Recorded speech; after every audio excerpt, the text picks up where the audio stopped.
Now, keep in mind, none of that is true. But but it's imperative that I start my thesis off by presenting to you what we have been told about Egypt and Africa, right? What we have been told. Okay, so they taught us in school, the lie they taught us was that Egypt is located in Africa, right? And that Egypt is a famous place because of how it has been recognized throughout history biblically, right? In the Bible, some of the greatest prophets have had some of the most profound events take place in Egypt. We also know Egypt to be a beautiful location with the pyramids, the mummies. When you talk about far as history, some of the most advanced scientific monuments and scientific achievements have always been placed back to Egypt, right? So Egypt holds a prestige historically and in religion, and it's a mysterious place.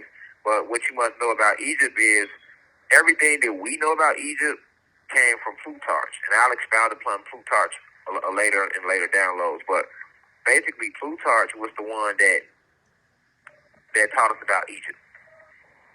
You may or may not know this, but when you read your science books, your history books, because anything you know about Egypt, you know from what you was taught in school or what you remember what they told you in school or what you read in the Bible. That's it. That's where everybody get their information when it comes to Egypt.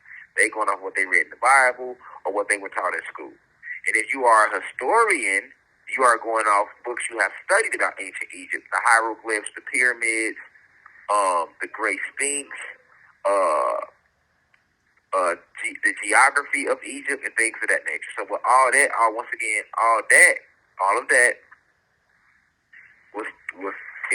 was put in books, and these books were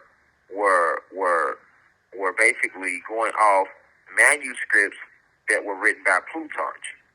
Now, Plutarch, who was Plutarch? Plutarch, spelled Plutarch, so you can do a little research on your own. Plutarch was a European explorer, or we could say Greek, right? Because he would trace back to the Greek era. So in ancient Greece, Plutarch is said to have went over to Egypt, and when he gets to Egypt, he's talking to the Egyptians, right? Which would be Africans, because that continent we were programmed to believe that continent was named Africa, all right? Even though that's not the ancient name of that continent, the ancient name of Africa is Kemet, but they will tell you that it was Africa, but it's not. We know, because I've taught this in this university, that Africa is named after who? Scipio Africanus, a Roman general who defeated Hannibal, who was a black African, an African god. We're just going to use the term African, even though we know that term does not fit us, but we have people in the university who are new. Every day is new people joining, right? So not to confuse anybody, just for the sake of the download, we'll use the term Africa. But we know that Hannibal was an African general, and that he was defeated by Scipio Africanus, which was a Roman general. So to break that down in layman's terms, Hannibal was a Caucasian general who defeated a black general named Hannibal, all right? So this is how we get the name of Africa. But we were told that and this all comes from Plutarch. Everything that they put in books about Egypt comes from Plutarch, and that's what you must enter and overstand, Cosmic Family. Every single thing that they have put in books about Egypt, this comes from Plutarch, who was basically a Greek explorer, right? They might have him listed as a philosopher sometimes as well, but he basically was an explorer. And when he explored the region, he went over there to Egypt, right? And he was trying to talk to the people and ask them questions about Egypt and the geography and the topography and the terrain of Egypt and of the culture of Egypt. And the Egyptian people wasn't fucking with him, right? Now, when you look in your history books, when they show you pictures of Egyptians, they always going to show you Caucasian people with a pale pigment. But, and to me, that would be racist. But what the next statement I'm about to say, they're going to say is racist. But because they call me racist for teaching y'all true black history, and that just amazes me. But they have filled their history books with pictures of white Egyptians. Even when you go watch the Ten Commandments, the movie that they release every year for Christmas, right? And they show the story of Moses and the Egyptians. They always show Moses as a white guy with blue eyes, and they show the Egyptians as white people with blue eyes, and they show Jesus Christ as a white man with blue eyes and long hair. Yes, they do, right? But when I sit here and tell you to know Jesus, A.K.A. Yahshua, was actually a black God, they'll tell you that that's racist. When I sit here and tell you the history started with the origin of history started with black people and Latino people, your current black and Latino, your so-called black and Latino people of today, they will tell you that I'm being racist, right? But the true racism takes place when they lie to you and reverse history and teach us that the Egyptians were white folks when the Egyptians were black. So we're just going through what we know about Egypt. Now, when you talk about the hieroglyphs, they taught us that the hieroglyphs was written by the Egyptians, but that's another lie. The hieroglyphs was not written by the Egyptians. The hieroglyphs is something that has always been a part of our culture since the ancient days of Atlantis, right?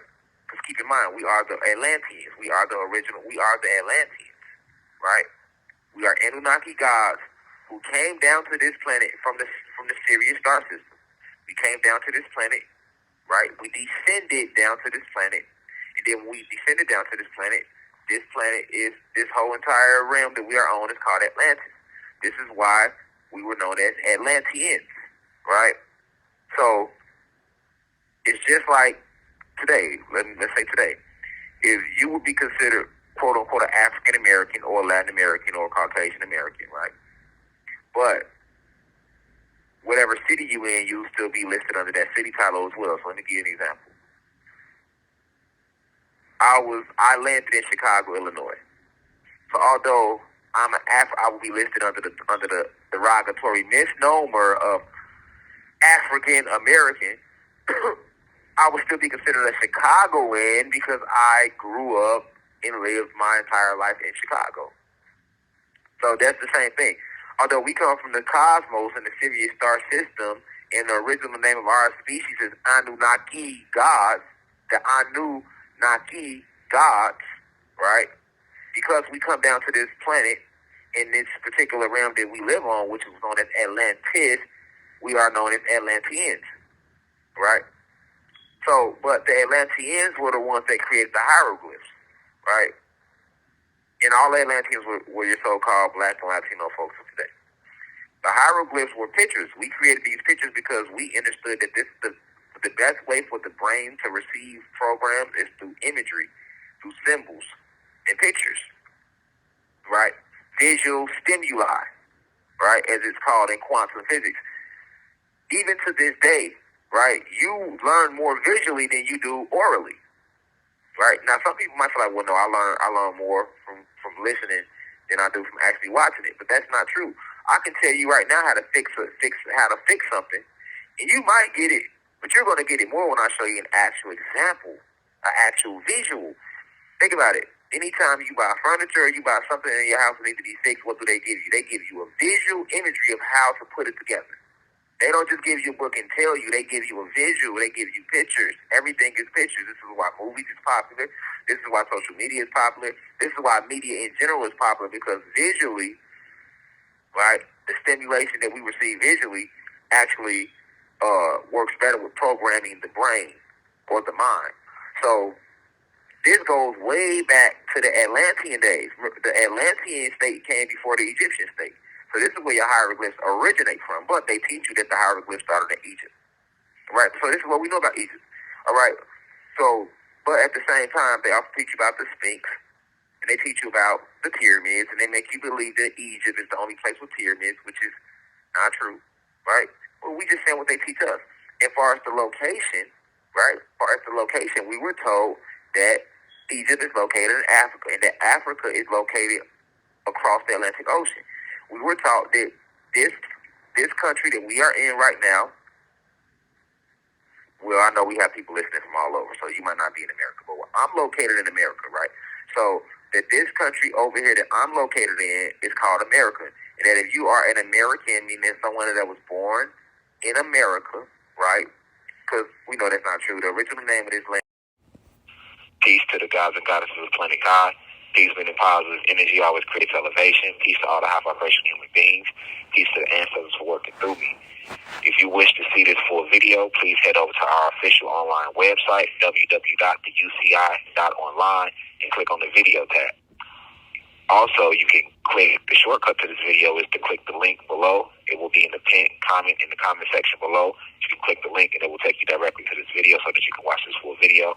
Please be sure to continue to spread the message via social media. Use the hashtags on TikTok, Rashad Jamal, hashtag free Rashad Jamal. Be sure to continue. Thank you for everyone that's donating to the university and for those who are subscribing to the online website. And to purchase official crystals, please visit the website as well. I love you all. I'll be home soon. Now we rise. I leave as I come. Ashe.